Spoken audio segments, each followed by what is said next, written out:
What's going on, guys? Dave from DeWitt Marine and Power Sports in Hamilton. And winterizing season is in full swing. A lot of you are probably wondering what happens to your boat after you hand off your keys to one of our trusted service advisors. Well, today we're going to give you a peek behind the curtain to the steps we're taking to give you the utmost care of your boat. So what better person to explain this to you than the one and only Jerry Sims. Hey there.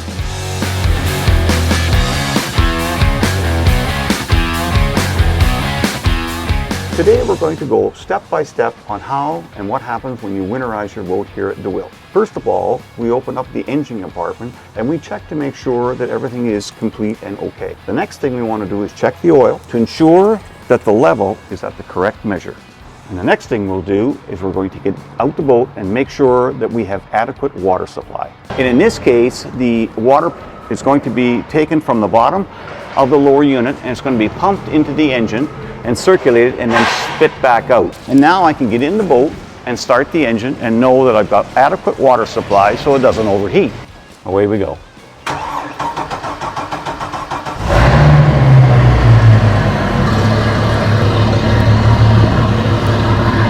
The next thing we're going to do is we're actually going to add stabilizer to the fuel. The fuel stabilizer that I've added to the fuel tank will make its way up through the fuel pump and into the fuel injection system to ensure that over the winter the gas is stabilized over the winter. What we're going to do now is we proceed to drain the oil from the gear case into that bucket.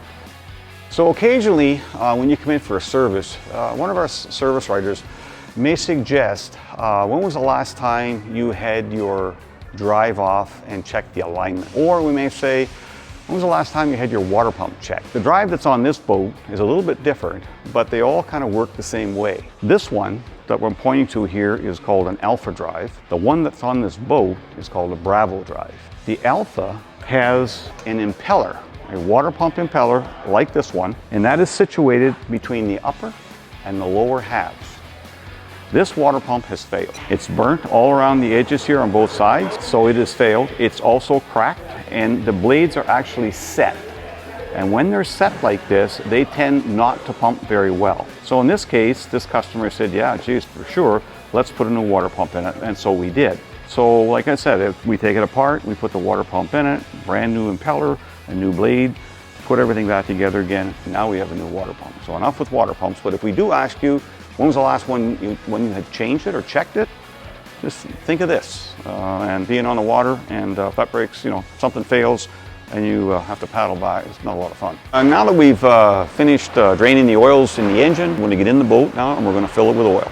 We use here all genuine products. So if it's a Mercury, we use Mercury, genuine Mercury parts and filters. So last but not least, we want to make sure that there's least little bit of water that's in the system. We don't want it all to rust. That's all cast iron in there. So what we're going to do with that is we're actually going to put an additive in there, which is called this antifreeze. Mercury, we use Mercury antifreeze. This is -50. So what we're going to do with that is we have a pump here. We turn the pump on. When I turn the pump on, antifreeze is going to flow, and eventually any of the water that was left in the block is going to be replaced by the antifreeze that's going in there. So after everything is done with the antifreeze, we now shrink wrap it. So the first thing that they have to do is they have to make a frame for it, so that when it snows in the wintertime or it rains, it just kind of runs off like it would in a teepee. But when you're running it down the road, this ends up flapping against the hull, and when it does, it tends to scratch it. So we put this anti-chafe on there so that doesn't happen.